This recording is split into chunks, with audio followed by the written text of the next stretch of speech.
What if the future of farming doesn't stretch across acres, but rises floor by floor? Imagine walking into a warehouse.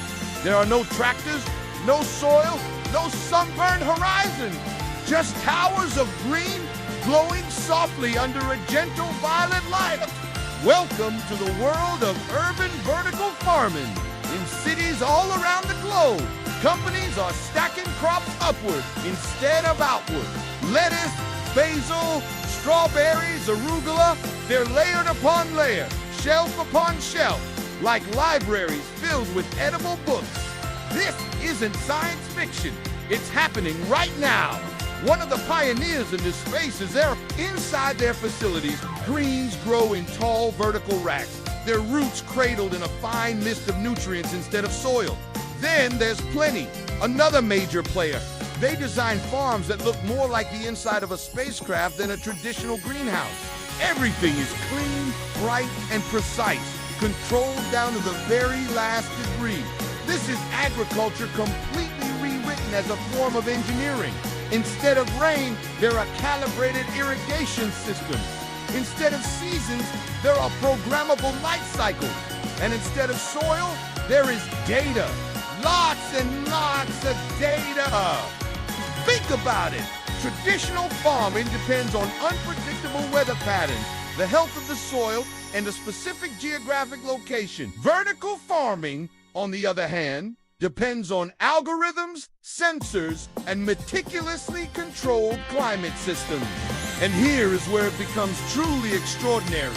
These farms can use up to 90% less water than traditional agriculture.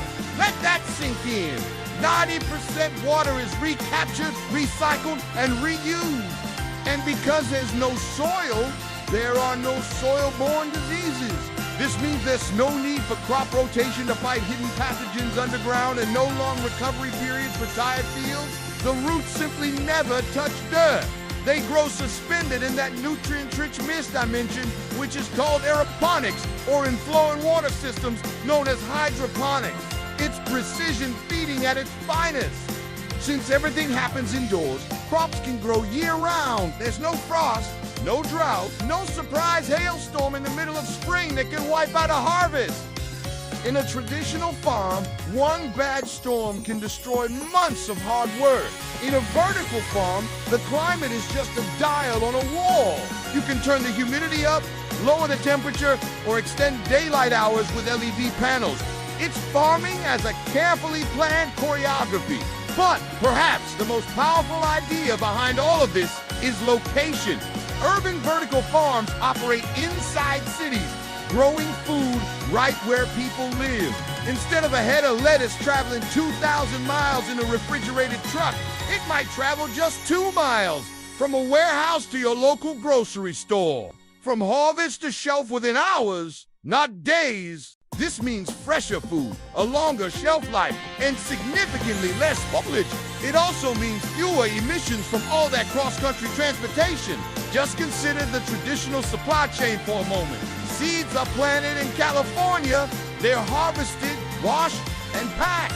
Then they're loaded on the trucks and driven across multiple states. They're stored in massive distribution centers, delivered to stores, and finally, they end up in your refrigerator. Each one of those steps adds time. Each mile adds cost, and each delay reduces freshness. Urban vertical farming compresses that entire journey into a fraction of the time. A crop can be harvested in the morning and be on store shelves by the afternoon.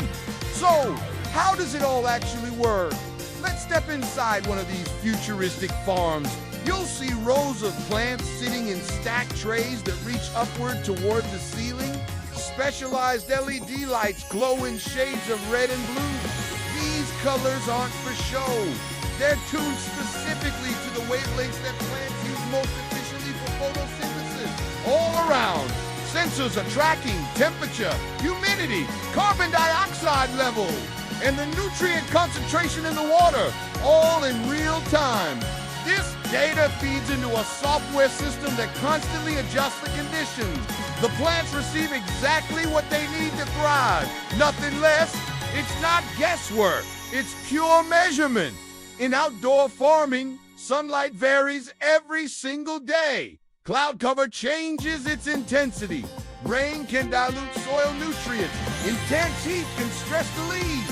But in a vertical farm, the light intensity is consistent and reliable. The nutrients are balanced with laboratory precision. Air circulation prevents mold from ever taking hold. And the roots are never drowned by a heavy rain. The result of all this control can be much faster growth cycles. Some leafy greens mature more quickly indoors than they do outdoors. This makes multiple harvests per year possible within the same small footprint. Instead of spreading out across acres and acres of land, these farms expand upward in dense cities where land is incredibly expensive. Using vertical space is a huge advantage. Old, forgotten warehouses become vibrant, growing centers. Unused industrial buildings are transformed into local food hubs. It represents a whole new relationship between architecture and agriculture.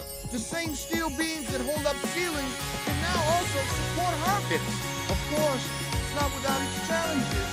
Energy use is one of the biggest hurdles struggles everyday life. Climate control systems, water pumps require a lot of electricity. Balancing sustainability with this high energy demand is a central engineering challenge for the industry. To tackle this, many vertical farms are investing heavily in renewable energy sources like solar arrays, using highly energy-efficient LEDs, and developing smart power management systems. The ultimate goal is to grow food with a minimal environmental impact. And then there's the challenge of scale. Traditional agriculture feeds billions of people across vast landscapes. For now, vertical farming is focused heavily on high-value, perishable crops like leafy greens and herbs. Lettuce and basil thrive in these environments.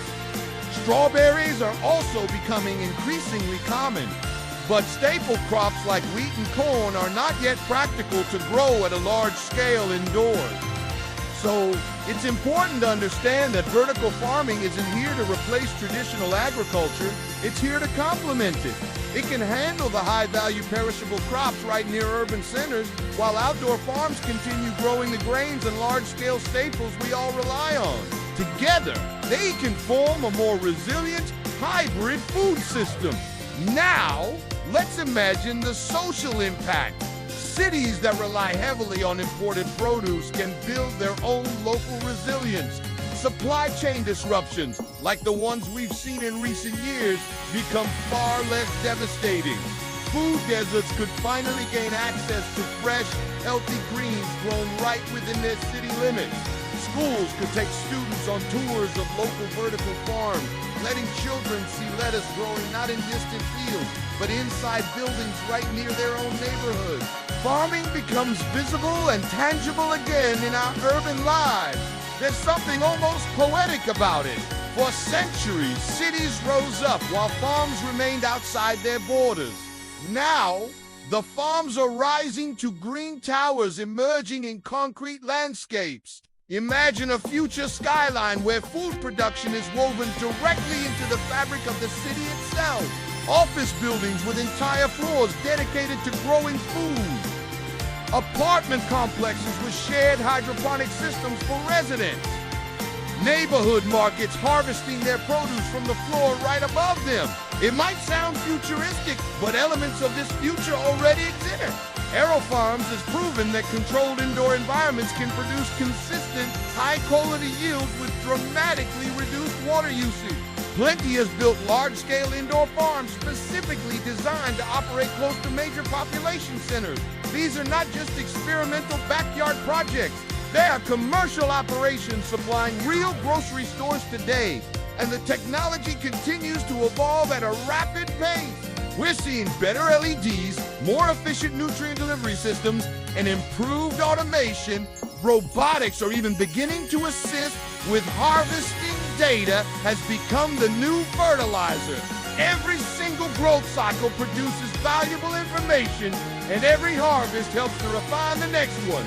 The plots themselves become part of a powerful feedback loop. Measure, adjust, improve, and repeat. And we as consumers are a part of this story too. When our food is grown nearby, transparency increases. We can know exactly where our produce comes from. Traceability improves, and with it, our trust in the food system grows. Urban vertical farming isn't about replacing soil with steel. It's about rethinking the importance of proximity. It's about food grown where people actually live. That means less trucking, less waste, and less vulnerability to the extremes of our changing climate. The world's population continues to rise. Our cities continue to expand. And our arable land faces increasing pressure from both development and climate change. Vertical farming offers one powerful response. It's not a silver bullet. It's not a miracle cure for all our problems, but it is a powerful tool in our toolbox. A warehouse that breathes green, a skyline that feeds itself, a city that farms upward. The question is no longer whether we can grow food in stacked layers indoors. The real question is, how far will we take it? Will our future cities hum quietly with the sound of water circulating through vertical roots?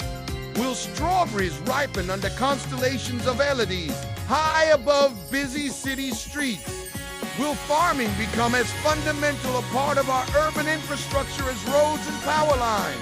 Urban vertical farming invites us to imagine a completely different agricultural map. Not one of fields stretching to the horizon, but of farms rising toward the ceiling. It's a shift from soil to circuitry, from acres to architecture, and from distant harvests to neighborhood nourishment. The farm is no longer somewhere else. It is here.